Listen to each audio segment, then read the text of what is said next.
there, and welcome to Align with Laina. Today we have another episode where I introduce you to somebody who has done their own inner work. By that I mean she has done the work of aligning her truth, herself with her truth, aligning the head and the heart so that it can be in service to the greater aspect of who she is, which of course is her higher self, her soul, her spirit, whatever name you want to call it. And Align with Laina is all about helping to offer viewers just like you, just like us, an opportunity to see how is it that ordinary people who are living, ordinary lives, we're doing the things that we think we're supposed to be doing. We're doing life. We're accumulating the money that we're supposed to accumulate, doing the jobs that we're supposed to be doing, maybe starting families and doing what we're supposed to be doing. And yet, even though we're doing that, there's something inside of us that is still calling us to a greater part of ourselves. So when ordinary people answer that call, it is the call of alignment with our true self, with our higher self, with the essence of God inside of us. And I am so excited to introduce you to one of those ordinary people who has gone through an extraordinary awakening. And she is here with me. She was introduced to me by another friend of mine. So I'm really excited to have you meet, as I'm getting to know better, Isabel Hunt. And she is a certified transformation coach. She's a speaker. She's an author. And she's also an emotions clearing practitioner. So we're going to do, as we always do, talk about her journey. What was life like before she began to awaken, when she was out of alignment with her truth, and then spend the bulk of our time talking about not only her journey to awaken, to transform herself, but then what is she doing with that now? Because as you've noticed from all of the people that I've interviewed, everybody who moved through this journey wants to share what they're discovering, whether they share it by becoming a teacher, a coach, writing a book, doing a workshop, or sharing it in their own families. Maybe they don't want to write anything, they don't want to teach anything, but they feel compelled to be the presence of what they have discovered is the truth of who they are. So without further ado, let me have you guys meet Isabel, and welcome. Thank you so much for doing this call with me today. I'm really excited about this. And we've got some viewers on the line. So I'm going to ask those of you who are on that if you have comments or questions along the way, please write them, post them. If you have a question, we'll do our best to make sure that we answer it. This is an interactive experience. And let me get back to you, Isabel. Thank you so much for being here. Thank you so much for having me. I already tried to share it too, so hopefully we'll get some more views on too. But yes, thank you so much for having me. I'm super, super excited for this conversation because I know it's going to be awesome. Absolutely. Well, tell me about your life before you began to awaken, before you answer that call to align with the higher aspect of who you are. What did it look like for you? Chaotic. Chaotic. I always knew that there was something different about me. I mean, I'm originally from Germany. I know we didn't mention that yet. So I'm originally from Germany and I moved to the US a couple years ago. And when I was about 12 years old, I had this dream, this prophetic dream that I have to move to the United States. And I saw myself speaking on stage in front of a couple thousand people in English. And I was like, nope, there's no way I'm going to do that. But okay, thank you. But then my subconscious continued to push me in that direction. So when I was 18, I came to the US and I started to get really, really attached to that dream. Like, this is what I need to do. This is how I'm supposed to, where I'm supposed to go. This is what I'm supposed to, whatever. This is where I'm supposed to be.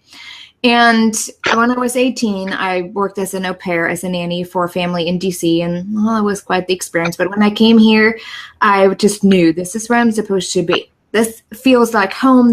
I think I just got adopted back home, I guess, maybe. But I'm definitely supposed to be here. But then there was just this absolute up and constantly. After this year, I had to go back to Germany. Because everyone does, I was supposed to start college. And I did, and it just didn't feel at home there. So I started to really internally just have this war to what I knew I was supposed to do and where I'm going. Just nothing felt right. And then I just felt pressured by my family. So I just wanted to go as far away as I could. So I took the spot that I got, and that was the furthest away, which was a major in economics. I don't know why I ever did that, but it was just at some point I did that, and I thought, okay, this is in alignment with my dream. This is where I'm supposed to go, and this is how I'm going to get a job in the U.S. Economics, of course, international, especially. You're going to be good. It's going to be all fine. I'm just going to go through it and then move to the U.S. again. Yeah.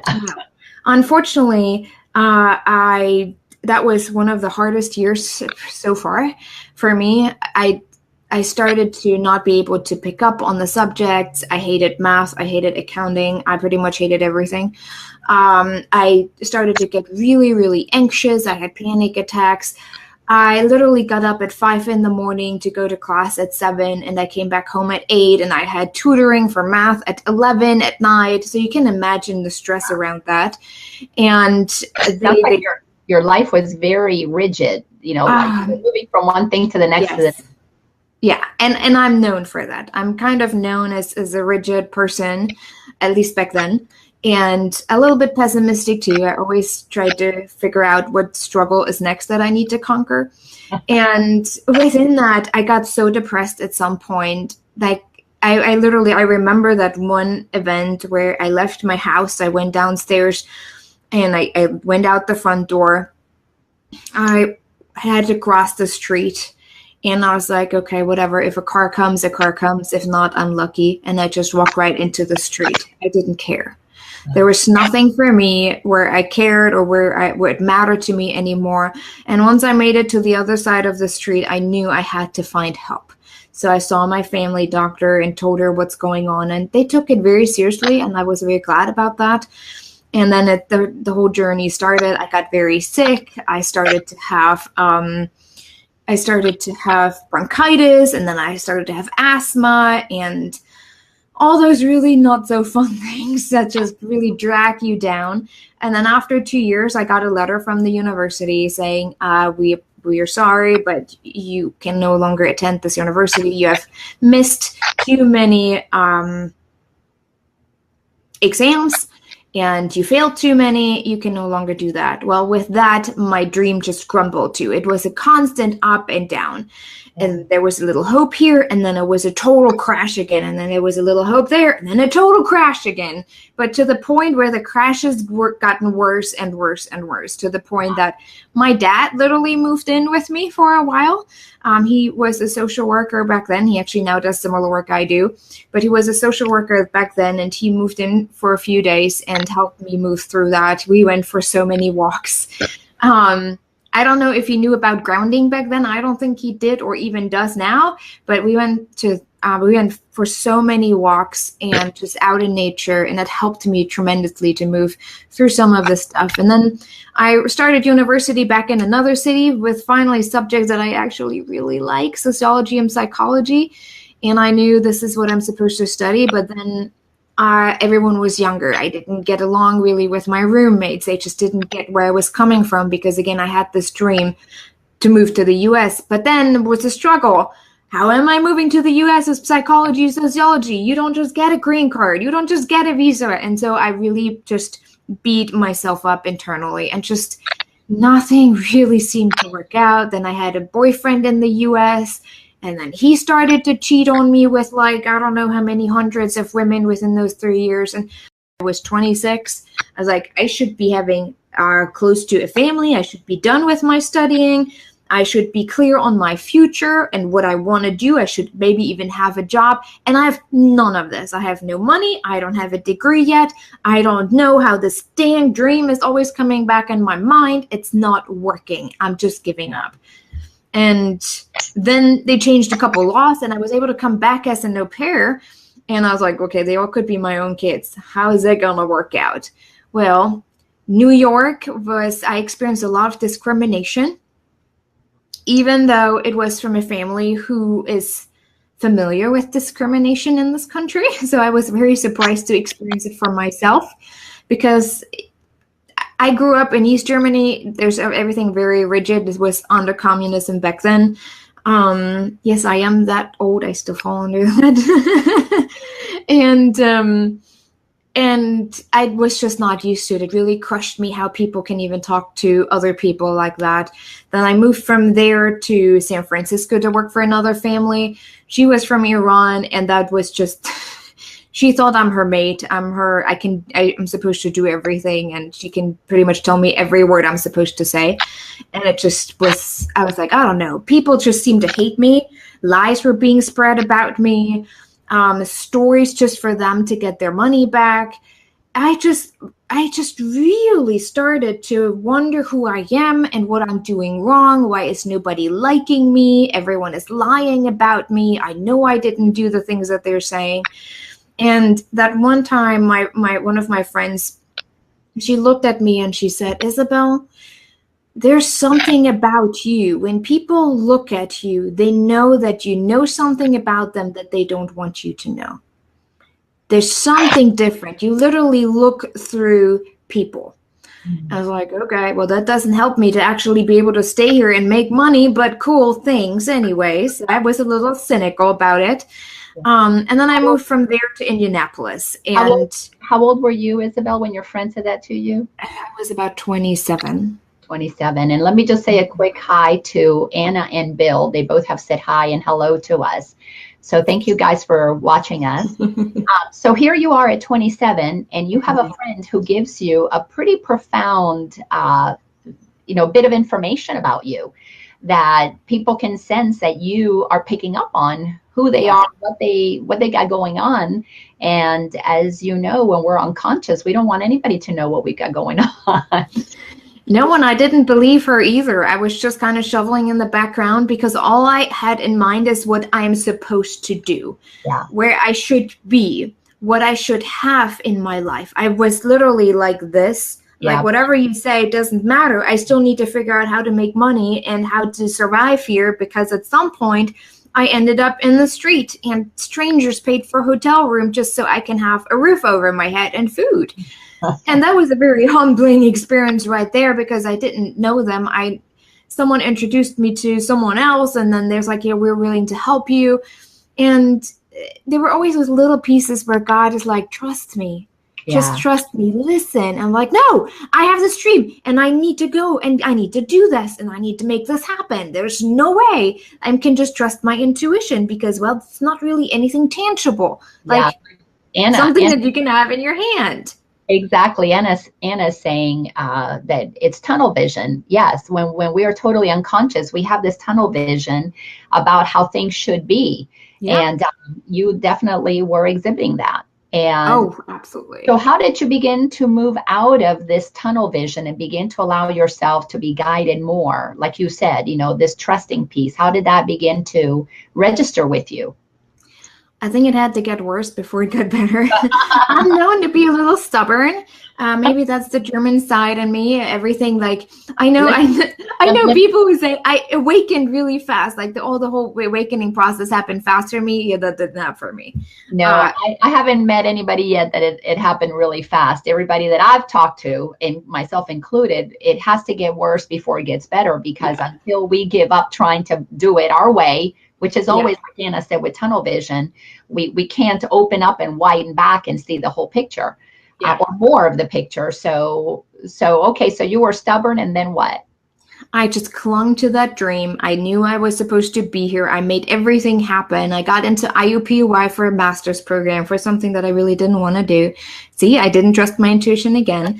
Then I met my boyfriend, and I was like, okay, maybe that is what will lead me to stay here, but I really don't want to use that as something, because marriage for me is really important and just something sacred. I'm not using that just to get a green card. And it was an up and down within that relationship too. And he's like, no, I'm not going to get married. I have my 5-year plan. I'm going to be a project manager first before I do anything else. I was like, oh gosh, that's not going to work. God, okay, maybe I just should go back to Germany. Maybe maybe I misunderstood something. And I had to go back to Germany. I came back on a student visa, knowing that I don't have $60,000, no clue what I was supposed to do. I just literally moved in with my boyfriend. I don't know if he was happy. I never asked him about it. I should have, maybe. I just moved myself in, and I started to get depressed again, because, again, I didn't know how to get the money. I didn't know other ways. He didn't want to get married. It's like, all right, I'm giving up. Well, the university told me because you don't have the money, your sponsor jumped up, you have to go and leave the country, and then you can come back. You can either go to Mexico or you can go to Canada. But because we have this waiver program with Germany, you can come back in for 3 months and you can figure out how you can get an assistantship. Okay. And that's when everything that was literally the deepest fall. Yeah. I had a friend, she came with me to Canada, and we were, here, you need to picture that. You go up at, what is over at Detroit? No, is it not? Where is it? It's a very famous crossing point to the U.S. Niagara? No, further in the middle. It's Ohio. I think it's Cleveland, somewhere up there. I forgot what it's called, but it's kind of like a port for everyone who needs to come back and forth. But it was kind of weird. We went there and we had to go through that checkpoint, and they asked, okay, why are you coming to Canada? And I told them, oh wait, we have to work through some issues with the visa, and then we're going back. All right, we just want to know that you don't illegally stay here. You're fine. We're checking on you. So we stayed overnight, and then we went back. We tried to go back. So we were in this little house where a whole bunch of different people were sitting that were trying to get into the US. You heard so many different languages. It was ridiculous. And I just said to my friend, can we just talk German? Because maybe that makes me feel a little safer. And I'm glad she was able to speak German with me, even though she's American. But we were just literally in that room. It was sticky. The air was just muggy. And everyone, you could feel the fear from people.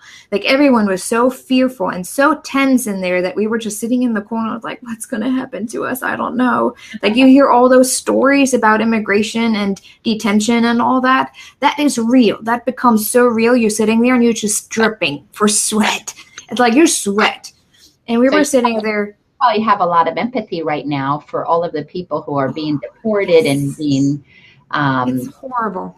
Oh yes, I can only imagine. And hi Sharon. So happy to see us both. So good. It's good to have you participating. But yeah, so you probably have a lot of empathy because you have lived some of these things that are not so fun. And those officers are not friendly. Like the first one, he was all red. You could tell like he was already stressed from other experiences. And he looks at me, he's like, there's no reason for me to go through that. You can just book your flight back to Germany. And I was bawling. I went to my friend. I was like, this is it. I think I have to call my boyfriend, telling me to bring my suitcases. I'm done. I can't do. And she's like, I keep praying. And in that moment where I really hit rock bottom, like the deepest where you can just go, you're embarrassed already because you just bawl in front of all those people and the officers, and you're like, I don't know what to do anymore. That's when another officer came in and he's like, hey, let me take a look at your stuff. I feel like there's something genuine about you, what you want to do. You're not just here for whatever reason to make money or to get married. I really think there's a reason why you're supposed to be here.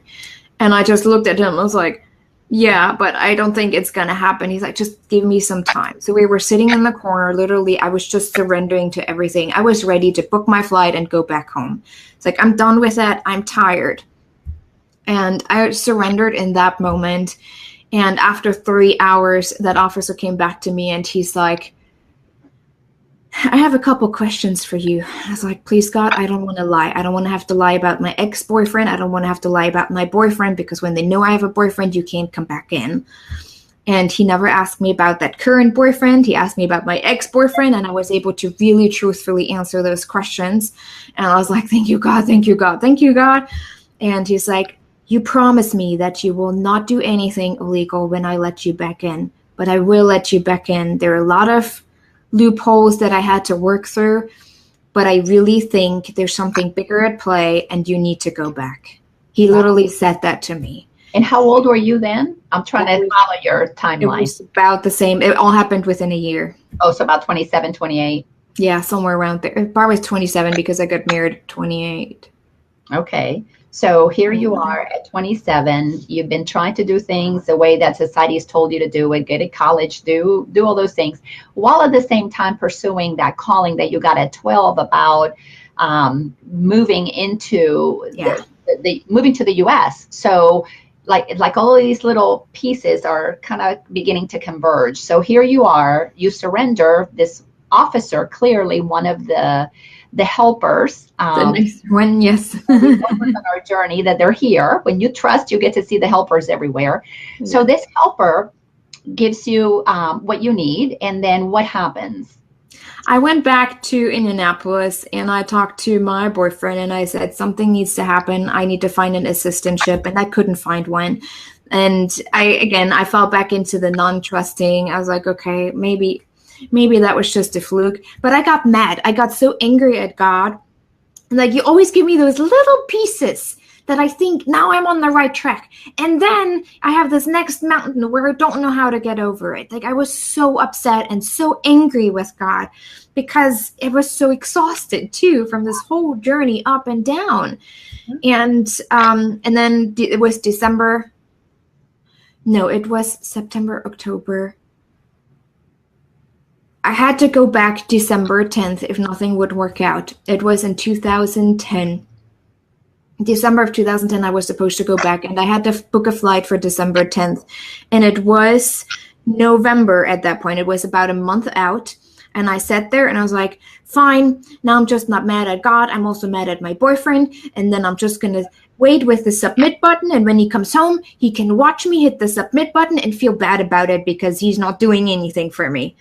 And once I hit the submit button, I will not come back. Like, I literally was like this little stubborn, rebellious child at that point, hitting the foot on the floor, like stumping. And he came home and I said, it's time for me to book that flight. I don't know what to do. There is no in and out. It's just not working. And he looks at me and he's like, no, I think God's really spoke to me today over lunch and I just cannot let you go. What I'm so concerned about though is that we do something illegal, and that I don't want to do. And I already had done all the research, what would happen if we would get married and how it is possible and blah, blah, blah. And I was like, no, we can make that work. Like, I really want to, I know you are the guy that I'm supposed to marry. And making it short, that night, he's like, okay, let's see what we can do and how we can make it work, because I don't think I really can let you go. And his mom was pushing too. And by the way, I love my mother-in-law. And she was pushing too. She's like, you can't let her go. You can't do that. She is perfect for you. And 2 weeks later, we got married. We're still married after almost 8 years now. Still perfect. Everything is great. And we have now a little 4-year-old. But when I surrendered, that's when things started to move forward. And the big, very big shift was when a friend of mine said, hey, I don't think you should be in counseling. That's not what you're supposed to do. Take a look at coaching. I know a friend who goes through a coaching training. Maybe you should take a look. So I did. And interestingly enough, it was spiritual life coaching, ontological life coaching. And we said in that one session, I said to my husband, if we're going to do that, you need to come with me. And he looks at me, if you don't do that, then I don't know what you want to do with your life. But this is what you're supposed to do. I was like, but we want to pay off $115,000 in debt. And this is an additional $20,000 debt. And he's like, if we just trust, he's more the laid back person, If we trust, it will all work out. It's going to happen. We were able to pay off the $115,000 in 2 years. No idea how, because we didn't have any additional income. And I added to the $20,000 to it, and that was paid off as well. And after this 1 year, I knew I'm on that spiritual journey. I understood that I'm an empath. I understood my gifts. I understood how to spiritually connect to who I am, to my soul, and to God. And at that point, it wasn't quite clear where I was supposed to go with my work, but that's when the journey really started. Yeah. Oh, that's beautiful. So here we are. And as Anna said, that is amazing. So you are moving through your process of using your own mind, like you said, being stubborn, pushing against all of that would have opened up more easier for you. I absolutely believe that. Oh, yeah. But we have to see those blocks. We have to see our stubbornness, because that is what's showing us the things that we are doing to ourselves. Because once you began to get these helpers who are letting you know, your friend letting you know that, hey, people are concerned because you have this intuitive, this empathic ability.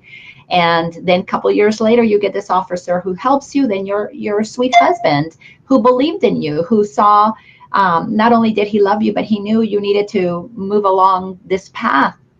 Your friend who tells you about coaching. So all these little wonderful helpers having you come together to a place where you can finally recognize, I am where I'm supposed to be.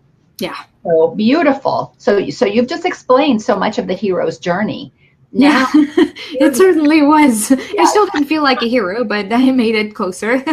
Yes, well, that's what Joseph Campbell calls it. I call it the soul's journey. So here you are moving through these no longer needing to control life and now getting a little curious about how things can happen. What happens next? You begin to do this coaching training, and now you're going through your spiritual journey. Tell me a little bit about what that spiritual journey is about for you. What is happening to you and in you? My spiritual journey, the first thing that I had to understand, I grew up Protestant. So I grew up in Lutheran church, which was very strict, especially in Germany. And anything that I felt until then about me would have been considered as a witch. Anything supernatural, it's probably from evil powers and demons, and I shouldn't even feel that way. Welcome to the club. I understand. Right. There was just like, God wouldn't create me this way if it wouldn't be for a reason. If this would be evil, then why would he create evil people? I just didn't get in my head. And through the coaching, the ontological coaching, really taking a look at spirituality, I was able to distinguish between spirituality and organized religion, and how organized religion really has influenced my way of being, how I connect with myself, how I create the shoulds and coulds and woulds, and this is how life is supposed to go. And I was even afraid to tell my parents about it. Yeah. My grandparents said, you joined a sect. Like, they thought I'm getting into something really dangerous. I shouldn't be doing that. And distinguishing between spirituality and organized religion opened up so much more to me to work with. And then the next story was, for me, the spiritual meaning of money. I had a lot of blocks and obstacles in terms of money, and I was so focused on the coaching that I didn't see it as a sacred practice or something that is actually part of a sacred journey, but more as a money maker, as a business. So I worked with the people that I wasn't probably supposed to work with, that kind of crushed me more, because I thought, oh, maybe I'm not good at that, because I'm like, I don't see any results, it's not gonna work, you're not that good at it as you say you are. And it crushed me again. But I was like, no, maybe I am not good enough. Maybe I shouldn't be doing that. Who knows? And I didn't see it as something sacred. Yeah. And I didn't see it as a way to serve instead of that business that needs to make money, because again, we still wanted to pay off this money, the debt. And let's talk though, because you have touched on two really big things that as I'm experiencing, not only does everybody that is moving through the spiritual journey has to look at, but it's something that affects people whether they're in a spiritual journey or not. And Leslie joined us and said hello. So hello, Leslie. So two things. One of them is facing the contrast between organized religion and spirituality, and the other one is our beliefs around money. So let's talk about organized religion versus spirituality. For me, I had an absolutely profound shift. I grew up Catholic, very much like you, a lot of shoulds, a lot of rights and wrongs. And when I began to study the history of organized religion, there is actually an author. Her name is Elaine Pagels, and she is a theologian. And I can't remember which Ivy League school she teaches, but she is Jewish by culture. But she became very interested in the Catholic Church, Christianity. So she did a lot of research and wrote some amazing books that blew my mind wide open. Once I began to understand that the Catholic Church was specifically organized for the purpose of political gain. It was to control the people. The Catholic Church was created 300 years after Christ had died. So when you begin to look at, well, why would it take 300 years for us to have a Christian church? It really began to open me up to not only facing the fears that had been instilled as a little girl. If I don't do these things, I'm going to go to hell. God is disappointed about you, right? Pointed, Yes. oh my gosh, is going to punish me. God became Santa Yes. Claus. One day you're naughty, one day you're nice, and you're going to be treated differently depending on how you are. But everything, no matter what I did, was guaranteeing that I was going to go to hell because Yes. I could never be good enough. I was born sinner. Yes. So moving through those beliefs was a very scary process for me because I felt that I was betraying my grandmother, who was Catholic, my Yeah. father, who was Catholic. My mother was atheist, so I never felt I was betraying her, but I was betraying part of my heritage, part of who I was. Yeah. So a lot of guilt, a lot of shame, a lot of fear, a lot of uncertainty. What if I'm believing that God is loving when he really is wrathful? What if I'm pretending that this is a better thing than actually it could be? So a lot of self-doubt. Tell me, let's just stay on the religion topic first. How were you able to move through letting go of that Protestant and, like you said, Protestant Lutheran, all stems from Catholicism, from Christianity? How were you able to move through that? What helped you? Because that's important. Yeah. That may sound really weird, but helped me was that I was over the pond on the other side of the world. Yeah, That creates a distance between what there's just a distance between the ones that you try to please yeah, and you and being on your journey, because they didn't know, what I was doing, and I could choose what I wanted to share with them. So that was a good thing to do. Not saying that everyone needs to leave their country, but that was actually for me what was really helpful, because I have a very strong relationship to my sister and my brothers and my parents. But even my siblings started to move away from church. I don't think they've really understand the term of spirituality, but they just moved away from church too. So it was getting a little easier for me to share with them what I was going through. It was, I think, honestly, the coaching has helped me tremendously to move through some of that, because everything that is related to religion are started to become beliefs. Like, I'm not good enough. yeah, I disappoint God. I have to be very careful. There are a lot of, like, Satan is trying to convince us, even if it feels good, it's probably not good. If it sounds too good, it's not, right? So things like that. You always have to work hard. That is instilled from me from church. And I had to work through one after another through those beliefs, to let go of them, and to see those are beliefs that are actually not true. And every time I released one of them and worked through one of them, I saw how I was more able to trust my intuition again. And when you feel suddenly the voices just become so much more clear. exactly. It just feels good. And so I was like, okay, it feels good. If it wouldn't feel good, I don't think, or if it wasn't right, I don't think it would feel so peaceful as it does. Yes, and I totally agree. In my coaching and my workshops, I teach people that we hear two sets of voices. Yeah. And we hear the voices in the head, which is the programming, like you said. Everything that is taught to us through religion is that we become beliefs, because once we agree with them, they become a belief that we have to work through eventually. But then the other voice is the voice of our soul, is that intuitive voice. It's the voice that we heard as a little child, that moved us, that inspired us, that was our source of imagination and creativity and inspiration. So yes, we have these two sets of voices that we have to at some point say, these are two separate sets. One makes me feel good because it aligns with truth. One is the one that keeps me in confusion and fear and discomfort and chaos. Yeah.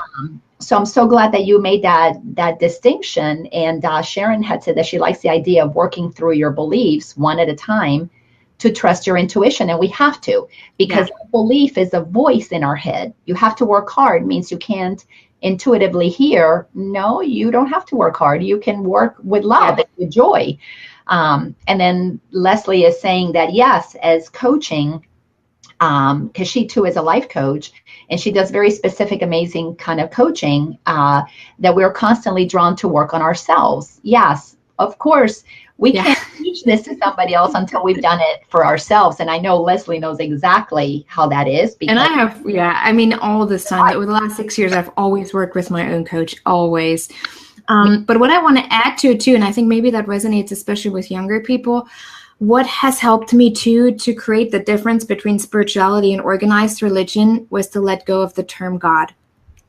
And maybe that sounds weird to other people, but in that moment, I had to let go of it because I created a picture to the term God. It was that personalized guy in the sky that has his scepter right here and is judging you for everything that you do.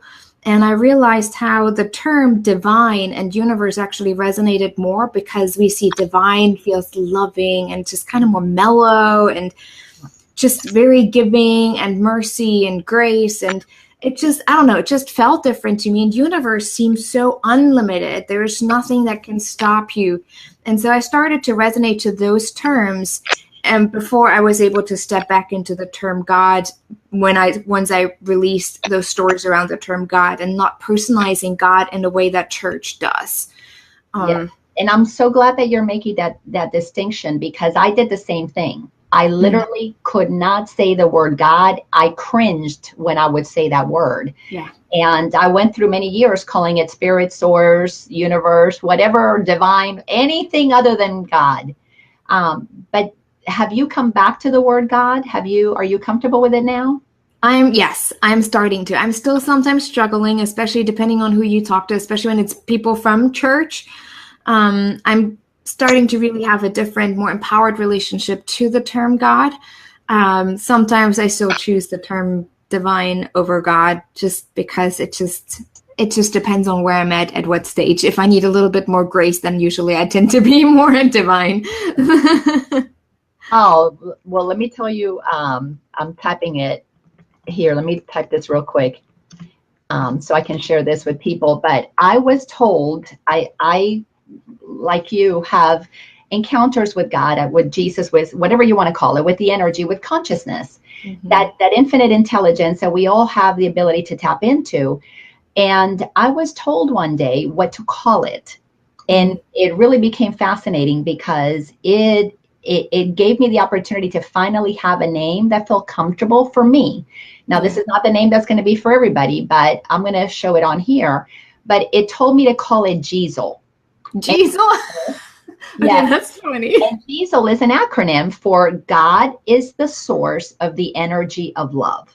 I So love that. and anybody can borrow it, but it's it told me you need to call me what is more accurate about what I am. And what I am is the energy of love. And the energy of love is the source of everything. Nothing can be created without the energy of love. Right. And that is what God is. So when we clean up all of the misbeliefs that we have labeled or placed on God, God is going to emerge as nothing more than the source of the energy of love. So anyway, so Leslie says that's beautiful. I have a lot of fun with Jiesel because I'll be talking to Jiesel and people are like, who's that? Man, are you calling, a weasel? It sounds like a kid's book. Yes. So tell me then, where are you in your relationship with whatever you want to call it? That divine. I don't think I can even describe it. It's that beautiful. I mean, I do my meditation every single day. I'm outside a lot. When you get to the point of where you clean all those beliefs up and you really understand the connection that there is with the divine, everything becomes one. Yes. You just sit there and you literally morph into everything that's around you, and it includes everything in this world. Yeah. And it has changed everything inside of me. I mean, I'm human. I'm not every day like that. Trust me. I mean, my son can get me to a point where I'm like, oh, just leave me alone. I need to get work done. We all get there. We're just human. But for the most part, you can have so much more deeper relationships to people. You can just tell people, I love you, even though you just met them for the first time, without feeling weird or making it romantic or sexualize it. And the person in front of you feels that. They just feel seen when you say, hey, you know what? I love you, dude. I love you, girl. There's nothing weird about it because you don't make it weird. You just feel it. It just comes from your heart. Exactly. And that's, I think, where if we understand that the source, the divine is always inside of you, it's the center, the core, the essence of who you are, it can always radiate outside of you. And every single day I ask God to really radiate that love that comes from him, to radiate that out so that I can have the most impact within the work that I am supposed to do. And from that place is an absolute trust and the most important, safety, because from a place of safety, that's where the unlimited opportunities are being established and being shown to you, and you can actually see them. If you don't feel safe, you try to find everything, if it's material things, relationships, whatever it is, just to make yourself feel safe, because it's not coming from within. Like the authentic power, what is his name? Sukaf? He was talking about that. I forgot his first name. Oh, no, but back to tie into your point, and Sharon was saying that one of her friends calls God, him, Didi. And, you know, in the movie The Shack, I don't know if you saw that movie. Yes. The wife of the gentleman, the woman whose child was murdered, she called him Papa. Yes. And you were talking about it creates, you feel that safetiness when you are tapping into that source of all that is within you. That is one of the things that organized religion has done that we all have to work through, is it actually made God a God that scares us. And we need to return ourselves to creating a relationship, which is one of the things that I love about the AA program, Alcoholic Anonymous, that helps so many people, is that they refer to God as the God of your own understanding. I didn't know that. Yes, if you don't come to understand God because you have an experience of God, then you really don't know God. Exactly. So to your point, in having those experiences, and I had many amazing experiences, and all of them were felt, and hard to describe them because somebody else cannot understand. Yeah. As you're describing, you know, what an apple tastes like, if they've never tasted, like, their words, they mean nothing. But if you, same thing in trying to describe the experiences that I felt, and that is that we are coming to develop a relationship of trust. We're trusting that source that is already inside of us. And when I do, many times when I'm talking, I try to paint a picture for people, to give them something that makes sense in the world that they already are familiar with. And what I like to say is, you know, have you seen a dead body? If you've been to a funeral, you've seen a dead body. So body on its own has no life, has no power. Yeah. So what is that thing that leaves the body when somebody dies? Well, it's spirit, it's energy, it's what animates it. So wouldn't we want to create a relationship with that thing that animates us versus just that body that can't do anything for us? And that is, to me, what God is the thing that animates us. So why not create a relationship with it while it's still in our body, versus when it gets unplugged and we're left with a body and nothing we can do about it. Yeah. At the point of death. So I love that you're talking about how, you know, you created that safety, that knowingness that it's inside of you, because when we can feel it inside of us, don't you find that it's just a natural thing to want to radiate? It's like a light. It's like a lamp. It's going to shine no matter what. Yes. What religion did, and what beliefs do, not just religion, is it creates a block. It creates like blankets that we throw on top of that. It creates a dimmer, if you will. Beliefs just dim the light. Now, I want to make sure that we insert something here, because I'm sure you're going to agree with me on this, Isabel, is we're not intending to criticize organized religion here, because organized religion in itself holds the truth. However, you cannot teach people the truth if you haven't felt it. And many who teach organized teachings and their professing dogma, haven't felt that you cannot possibly feel God inside and teach that God is a God to be feared that is outside. Yeah. So by all means, religion has its place, clearly has its place, but when it's no longer serving you, you know, because it's not moving you to come to know God inside. It keeps you chasing and doing things for a God outside of you. Yeah. So that disclaimer. And we still go to church. We just go to non-denominational, and they really fit in with our belief system. It was interesting to find that. So yeah, no, it's nothing against church or religion in general. It really is what some of us, or most of us, are being taught. Yes, I do too. I go to Unity Church in Georgia, and it's absolutely wonderful. And it is like a community. And Sharon is saying that she agrees organized religion is important, but so is a personal relationship with a God of your understanding, and that she's enjoying this discussion. Exactly. Organized religion, centers that bring people together, that create an organized set of teachings that point to God inside of us. Yeah. It's extremely helpful, because coming into community, having a coach is being in a community, being with somebody who can see something we can't see to point us back in. Yeah. Well, I think organized religion is also afraid of losing power, because once we understand that power inside of us, that authentic power, we are capable of doing things God has said. Jesus said, I think it was in John where he says that you will do greater things than I, because I will be with the Father. And what does that mean? Like, if you take a look at what Jesus did, we're capable. And if we allow the Holy Spirit to move through us, like, we're going back to spirit, right? Exactly. We have similar abilities. And I think, especially someone who works with a lot of empaths, most of us have very special gifts like me. But if we would openly talk about it in church, that is suddenly that supernatural. I mean, God is supernatural, but when it comes to we experience supernatural, then it's suddenly from Satan. Like, yeah.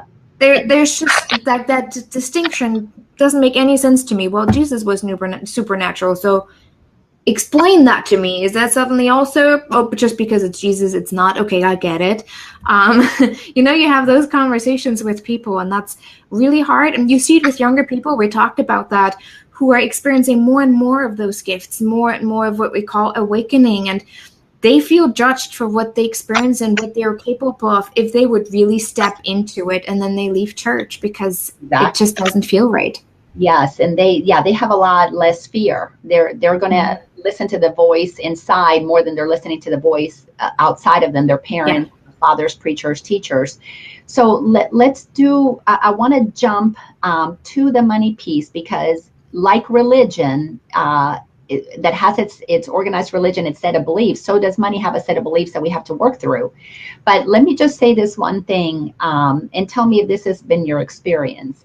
Okay. If I had to sum up my entire spiritual awakening, the journey to what it led me, what the destination has become, because I'm no longer seeking. I know the truth now. My work, while I'm still in human form, is to stay grounded in that and to live from that. So I still get pulled out. My ego mind, my beliefs still kick in. Yeah. However, there's nothing else that I'm seeking. I already know the truth. And it's the final goal, the destination was to recognize what Jesus said 2,000 years ago. I and the Father are one. God, Jesus, the energy of love, I am that. There is nothing other than that. And it's in my recognition that that is what I am. And when I know that it is love and it is what's radiating from me, that's when I can be the presence of what is divine, what is wonderful, what is caring, compassionate, loving, accepting. It moves me into action, benevolent action. So what would you say would be the ultimate place that you have come to where you now know as the truth that you are grounded in? Are you referring back to money? No, still just what the truth. What is the truth to you? Because that's a truth to me. I and the Father are one. God and I, energy and I, there's one and the same. You cannot not be one with all that there is. Yeah, I absolutely agree with that statement.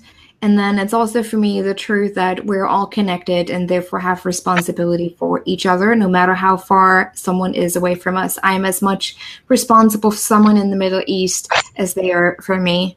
Doesn't make a difference in what situation we are. So I think it just increases the sense of responsibility that I feel towards other people. But again, knowing and having the understanding of what I'm capable of, because again, we are created in the image of God. Yeah. Beautiful. And, I had told you that I teach from A Course in Miracles. And one of the things that I love that the Course in Miracles teaches is that I am light. I am that light, which is just another word for that energy of love. And it says that my job, my function here is to be the savior of the world. And the savior of the world means, as Jesus was, when you love everybody, you're no longer condemning. So we save people by not attacking, not judging and condemning them. Yes. So I love what you're saying. There is a greater sense of responsibility to the whole of humanity once you begin to realize that you are the center of love. That is what we are. We're these little, individuals appear to be individual centers of love. They're supposed to radiate out. So very cool. So let's kind of segue into the money conversation. Because it all ties together. The misunderstandings all tie together. So share your awarenesses around that. Oh, I think, okay, so here's my understanding of money. I think we uber spiritualize money. Often we suddenly money becomes something so spiritual that we have to create all kinds of structures and strategies around how to attract more money into our life. What I have learned through this whole spiritual journey is that money is just another tool to meet your needs. If you know that your needs can be met either way, is it through anything money, financial wise, or if it's through someone who's just there, support through other people, whatever comes to mind, you're no longer clinging to how much money do I have to make to be able to do that. Even if you have no money whatsoever, if what you desire is part of the need to move you forward on your path, it will come to you either way. Maybe through a gift. Maybe suddenly you sell something that makes more money than what you could have ever imagined. Maybe you have that one brilliant idea to sell. It doesn't matter. But I think what my spiritual journey has allowed me to understand is to detach from money as the foundational source to meet my needs. Exactly. How beautifully said. I was married not too long ago to a millionaire, and it was fascinating. And I was just having this conversation with my coaching client this morning that I never felt less safe, less secure, more unhappy than I had when I was married to somebody who said he wanted to share all of this with me. And yet his fears about money were so strong that it was used basically to punish me.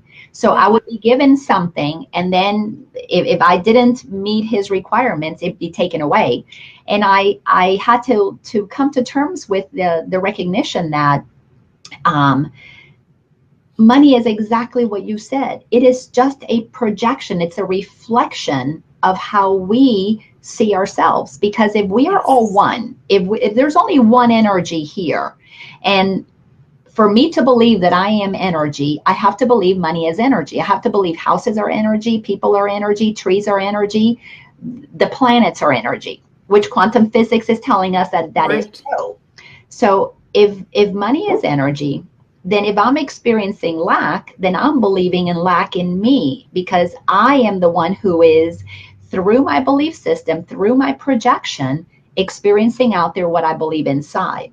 And I could only see money as controlling me because with that particular husband, because I was out of control.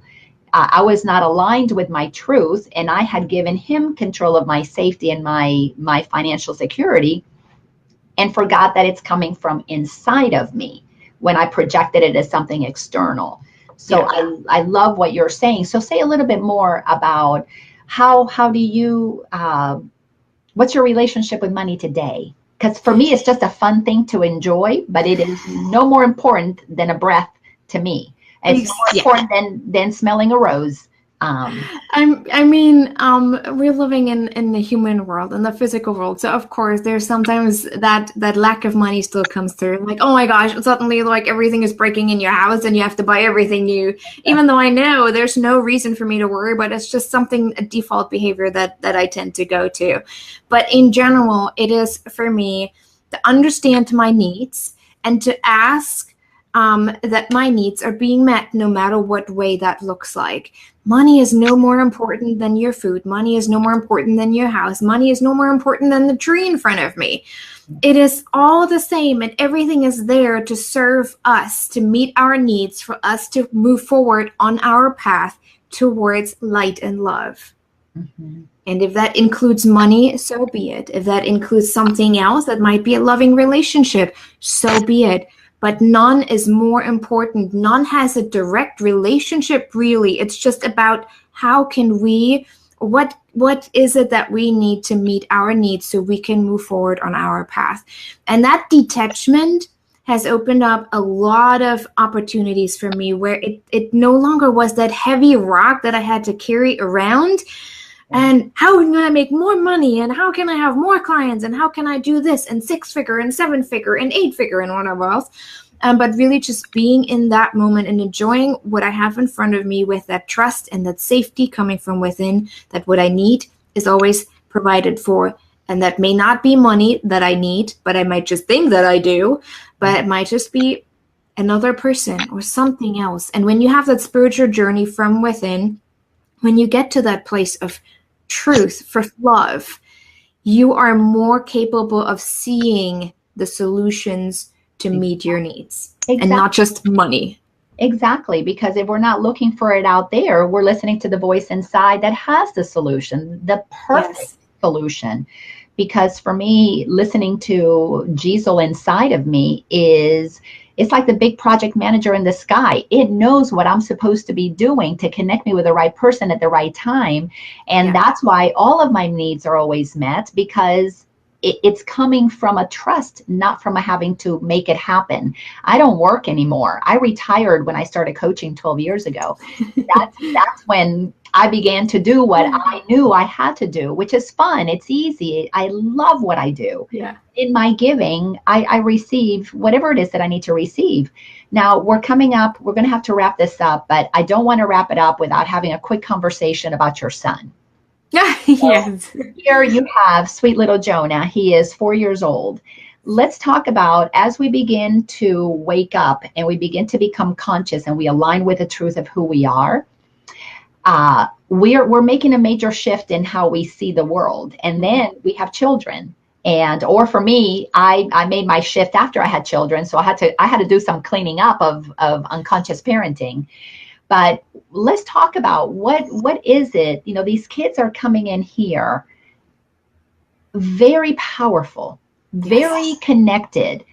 To me, since 1988, since the harmonic convergence, since we have had the shift in consciousness that the indigo children are coming in with, there is a higher frequency of knowingness that these kids have.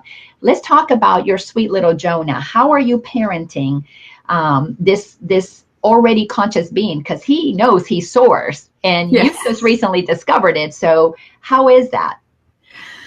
Sometimes he triggers me, because there's still things where I'm like, oh, you have to already figure it out. You're only 4 and I'm 34 and I haven't figured it out. Well, that's awesome.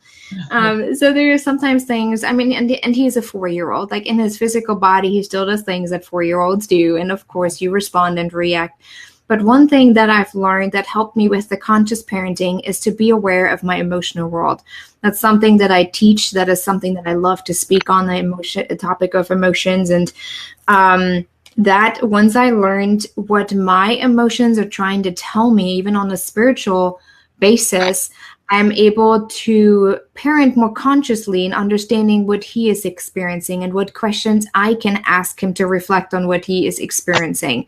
And they respond. Like with him, I think one way of conscious parenting is not to ask what is wrong, but what do you need? No matter what they experience, if they have a meltdown, if they have a tantrum, of course, sometimes it's ridiculous things. And it's like, okay, you can have a choice. You have a choice. You can continue what you're doing right now, and I just have to take things away. Or you can make this other conscious choice and talk to me what really is bothering you and how can we find a solution. But there's less and less judgment to what he experiences. I mean, he's 4. He barely ever has tantrums, because usually when he does have tantrums, I know it's coming back at me. He is picking up on some of my energy, some of my thoughts, some of my stress that I have created for whatever reason, and then I have to do the work. He's just reflecting it back at me. Yeah. And having a child that conscious is him, especially, he's very, I think I'm still not quite sure on the term of indigo, what that really includes. When you read online, it kind of feels like Outlandish, like alien kind of thing. But he's very empathic. He's very connected to nature. He loves trees. Like we go on a drive, and he's like, oh, that tree just asked me for a hug. Can I give him a hug? Can we stop? I was like, well, you have to understand, everything is energy. You can just envision giving him a hug and he will still feel it. We don't have to pull over. So now every time he is like, I just gave him a big hug. They asked me for a big hug, and he's just so happy with it. Every single vacation picture we have of him is hugging him a tree. And so it's very, I think, playing into what their need is. And again, for him, it's being out in nature, being outside. He doesn't like shoes. Okay, fine. As long as we're not somewhere where it's just totally gross, you can keep your shoes off, like in the backyard or front yard, because we don't spray, so it's okay. Everything is natural. My husband is a naturopath and a master herbalist, and so we grow our own food for the most part. We don't use chemicals. He does our own medication, things like that, you know. So I think that is already very helpful for conscious parenting, because he doesn't get that toxic overload. He's more clear. He doesn't barely ever watches TV, because, well, we don't, so I don't have time for that. Yeah. And he's not very indulged in those kind of things. And he's just very aware. Like last year, he was only 3. Our neighbor, they like to water their lawn. And the obsession of Americans and their lawn is ridiculous to me. I will never understand it. Sorry. Don't nobody feel offended, but it's true. Yeah. But he went over and he looked at him the same way what we talked about earlier, with his hands on his side. He's like, you know, neighbor, you're wasting water. That is not okay. You don't have to let your water run all day. That is wasting water. And I just went back inside real quick. I was like, yep. And then I just pretended like I didn't hear anything. Like, Jonah, where are you? And he was 3, but he was speaking so much truth. Of course, the neighbor was like, oh, that's funny. You're 3. You know, then we laugh at those little kids when they say that. It's so funny. And that is something we need to be aware of as well. He's also very loving. He loves to give hugs, and it's just who he is. But then from other kids, he's like, stop giving me all those hugs, or ew, you giving him a hug. That's gross. And then he feels judged for it, and he feels like, oh, maybe I'm not supposed to show them love. And that hurts me as a mom, and having that conscious awareness. But at the same time, I can explain to them that some children grow up differently, and they are not used to showing that much love. And so it is okay for you to do that. But next time, just ask if they're okay for you to give them a hug, and if they feel okay with that. And I think it's more about him making aware of what he feels and how he can work through that, and asking the right questions, pretty much just coaching the child through whatever they're going through without all the judgment. And again, I'm not perfect. I mean, sometimes he's just driving me crazy too. It's like, just stop whining. I can't hear it anymore. It's like my husband comes, I'm like, take him. I need a break. Because he's mostly home, especially now that it's summer break. Yay! I know parents know how that feels. But he's also really amazing. Like right now we have this interview. He's in his room. He knows that it's important to me, and he just reads his book and is quiet. He does that all the time. He's just so conscious. I always said from day 1 that he was born, he's the most considerate child I've ever met, and people just laugh. And that is, to me, what the indigo terminology really encompasses is consciousness that is heightened, that has them feel that connection to everyone and everything. And as a conscious parent, our work is to help them preserve that, while we guide them on how to navigate the unconscious world, how to navigate the maze that has been created for thousands of years as the walls of the maze are little by little coming down. Yeah. But until all the walls are down and we can all move about in oneness with each other, there are rules and regulations. Some are beneficial, some are not. Yeah. It's beneficial if we all drive on the same side of the road and we have green lights and red lights. That's a wonderful structure that is helpful, but it's not helpful to have structures that are rigid, that say that, you know, this is right for everybody. Yeah. Not what you feel inside. But I love how you have this little master in your home. Yeah. I think one thing that I want to mention real quick, I know we're kind of running out of time. Children do not manipulate unless you teach them what it means. For me, the first step when he was very little is to trust him no matter what and how old he was. If he started to really scream and didn't want to stay at a place, I trusted that it was for a reason and I would not leave him there. He was not manipulating me. He just didn't feel safe.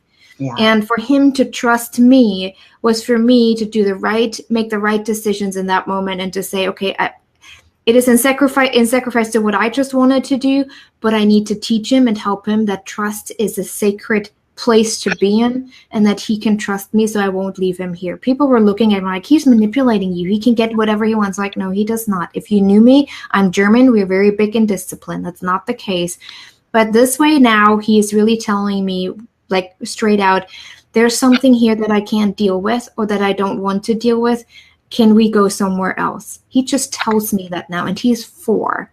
But It's because he trusts me and I trust him in his judgment and how he feels. I love that you said that, because trust is something we have to model for each other. So how is he going to continue to trust you? And trust is innately natural. We all are born trusting. But then we model mistrust. But to be able to maintain that trust, we have to model it. So for him to trust you, you got to trust him. And that's beautiful. So this has been an absolutely wonderful conversation. I wish we had 2, 3, 4, 5 hours. I agree. That could go on. But I want you to tell people, how can they find you? Because you are a life coach. You help people with their emotional clearing.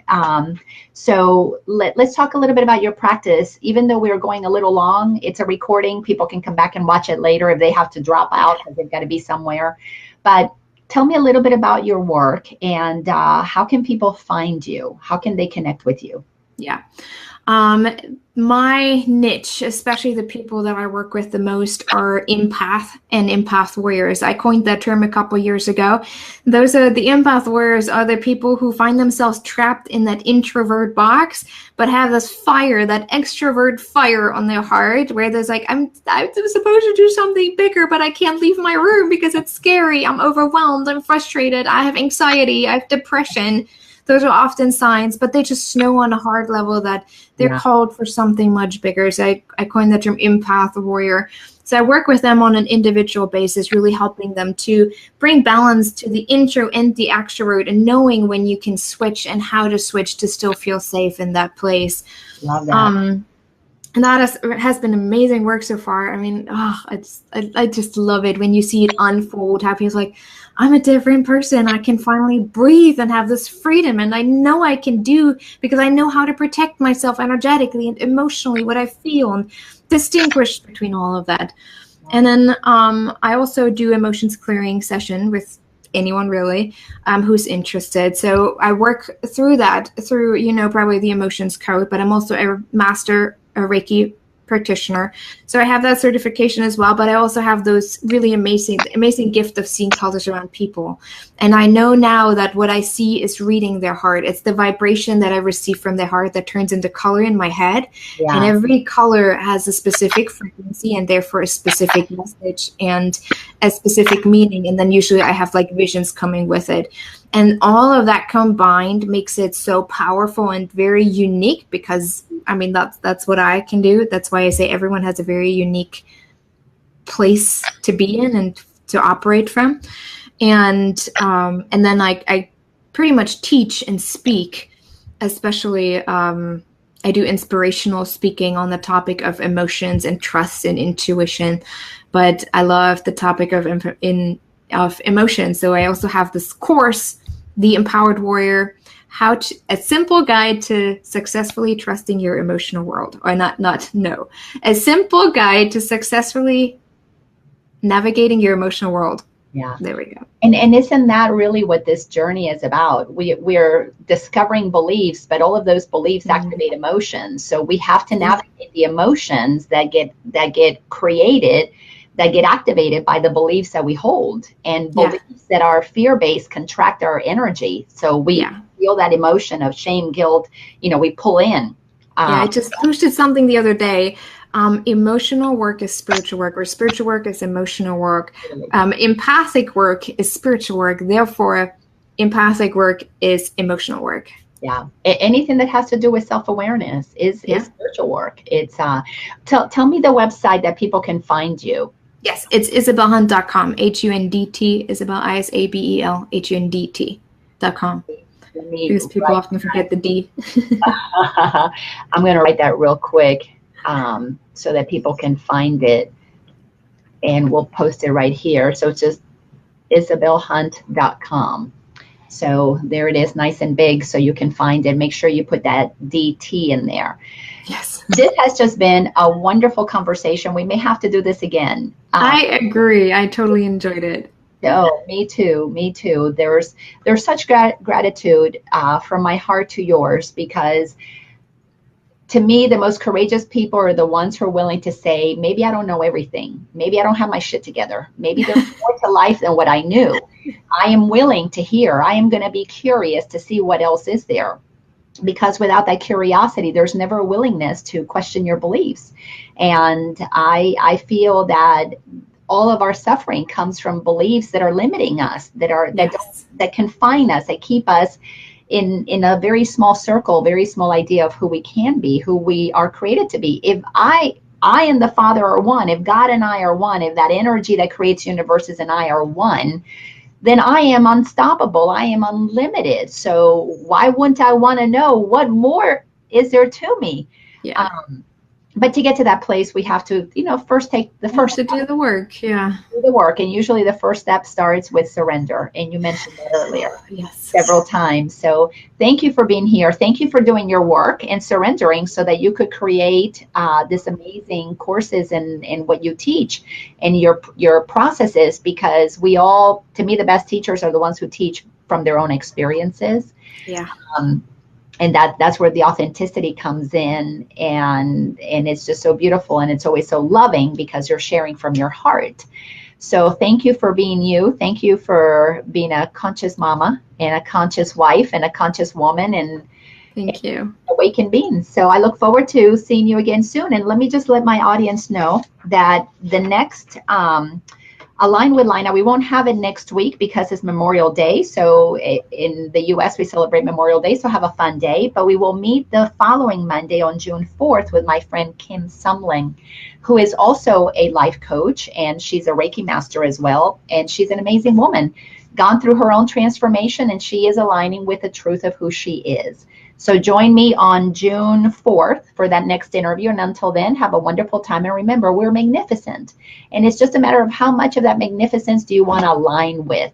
It's up to you, because you're powerful, creating your reality every second. And you're loved, period. So thanks a bunch. And thank you, Isabel. Thank you so much for having me. Thank you to everybody who joined us and for your wonderful comments. Take care. Bye-bye.